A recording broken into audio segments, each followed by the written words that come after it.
ka robotat.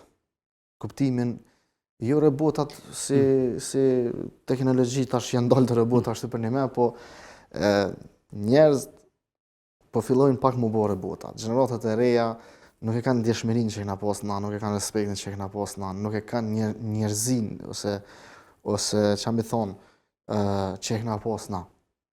Na menoj që e kena shiju jetën më mirë.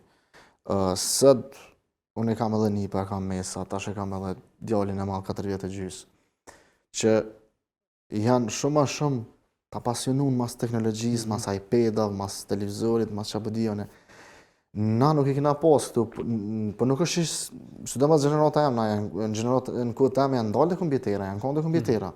Edhe i patu mbo kompjuterin, po prap se prap, kena najt 1 orë, 2 orë, 3 orë në kompjuter, po pjesën tjetër, ka vazhdu jeta jashtë, ka vazhdu jeta me shoqni, ka vazhdu jeta, të në kohën i na konë,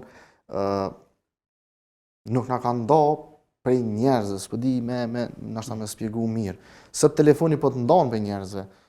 Njëna bo edhe na ta shërëb. Pjesë e sajnë. Pjesë e sajnë edhe rëb. Telefon duhe si pëllë. Edhe, sidomos, one jam bo këgja shumë, jo me qef, po për shkak të punës. Për shkak të punës, kur ti është tash po kthehemi në fillim, po kur ti është producent, edhe kur ti është krejt, në të në kohën dosh me këshyr komentet, dosh me këshyr viewsat, dosh me këshyr kërkesat e aktorëve, dosh me bisedu me dikan për një lokacion.